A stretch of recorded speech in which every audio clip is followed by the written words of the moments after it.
My name is Jeff Staple. I'm the founder and creative director of Staple Design and ReadSpace, and we're here in Long Beach, California. Well, Jeep and USA Basketball approached me to do some identity work for USA Basketball, which Jeep is the official sponsor of. So the idea was to create a logo that sort of captured what they wanted to portray, which was like believe in the team, believe in USA, pride, and everything.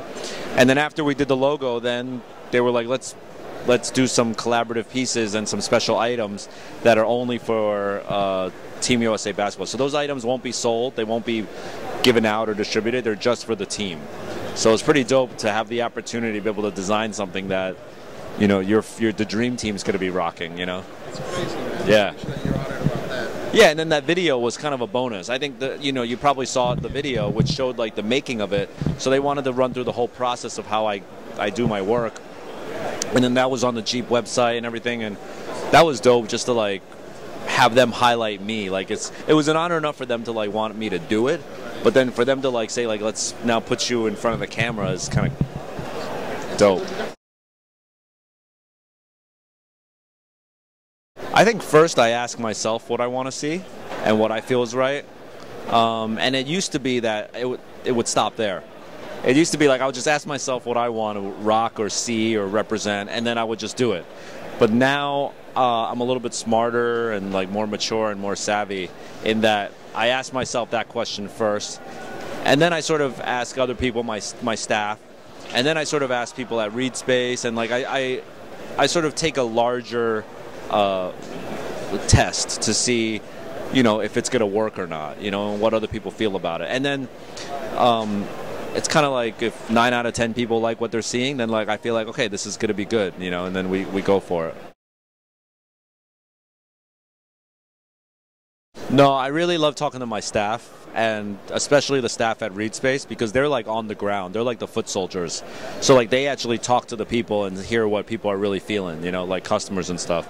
Because honestly, like in a trade show setting or like with other designers talking to other designers, it's such a circle jerk that we're a little bit like jaded, like, oh, you're using that font? Like, I know where that font came from. Like, dude, it's like, just let me live, like, guy out in the parking lot doesn't know what font it is. He just wants some fly shit, So, yeah, all my friends, like my personal friends actually, are not really like full-on creative designers. Like, they, like doctors, lawyers, real estate people, because I actually like sort of stepping outside of my world,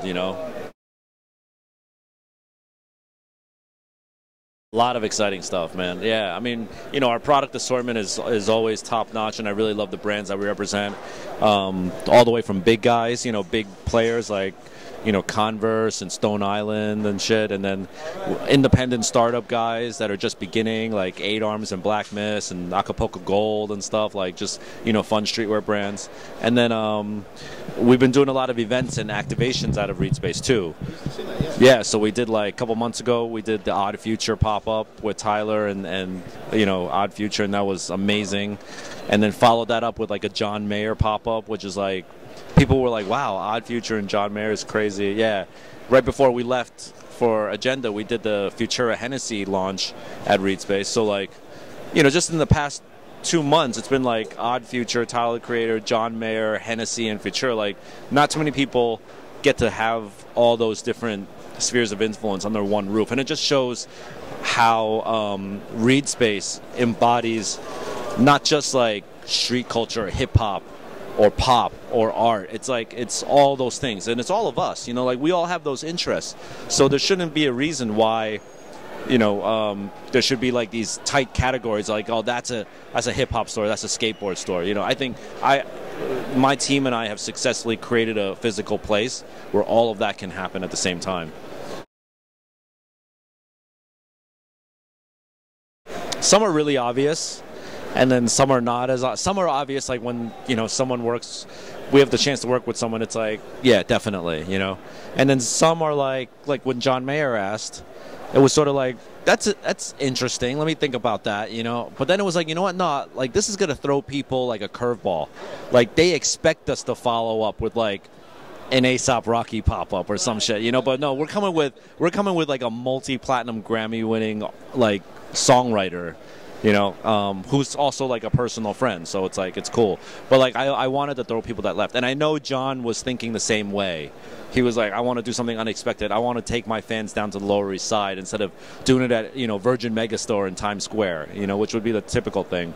And then some collabs, like, you know, we just dropped this Beats by Dre collaboration in Capsule, and that one needed a little bit of thought too, because like, well, Beats is huge. You know, when I'm on the subway, every person is rocking Beats, you know? So it's like, is that really who I want to associate with? And I was like, you know what? Fuck yeah. Like, yeah, I do. I mean, they are no nonsense. The audio is sick. You know, their branding's sick. Dre is sick. Jimmy Iovine is sick. You know, like, Monster Cable is dope. And, like, everything that's associated with that is just so amazing. And this is, you know, the biggest collaboration they've ever done. You know, it's a 500-piece collaboration. It's the only collab that they've ever done from the ground up. Like, all the other collabs they've done have just been like sort of sticker slaps and paint jobs on existing headphones. This one was like engineered from the ground up. Packaging was changed, everything. And for them to say like Staples the first brand that we want to do that with is like an opportunity that I can't pass up. I shouldn't pass up, you know. So it was a definite yes to be able to work with them.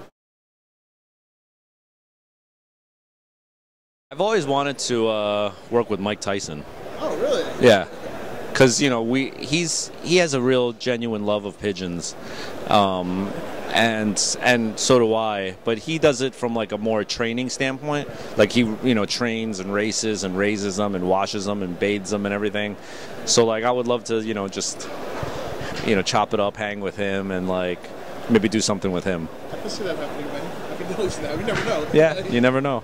Sometimes you just say something and then the universe manifests it to happen, you know.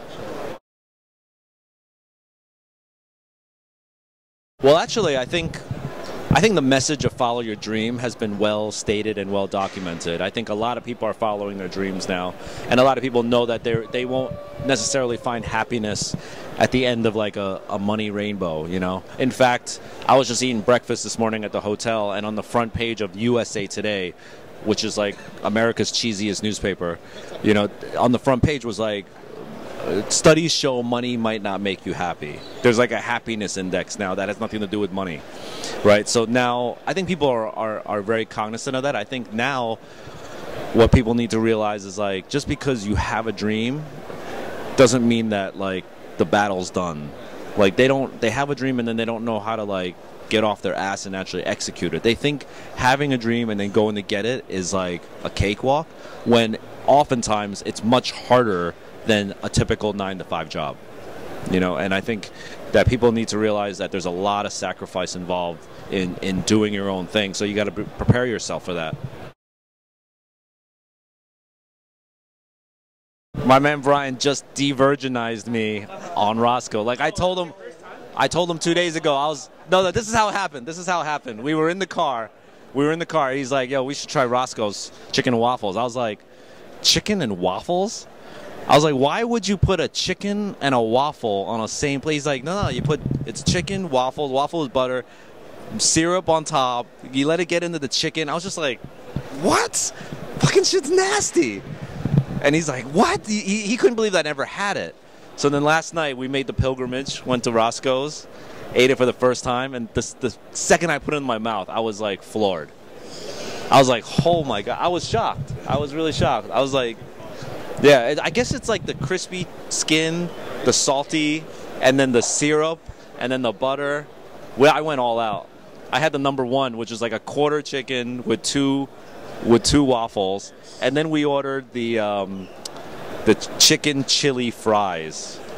That's new. It's in the new category, but it's fries with chicken meat, chili sauce, cheese, all mashed into this like garbage vomit looking pile. Iced tea, unsweetened. I didn't do the. Yeah, no. What is it called? Lisa's yeah. So I figured since I was doing such a high calorie intake on the food, I just wanted unsweetened iced tea. You know, like. Yeah. Yo, what up? This is Jeff Staple. Are you rocking with the Fifth?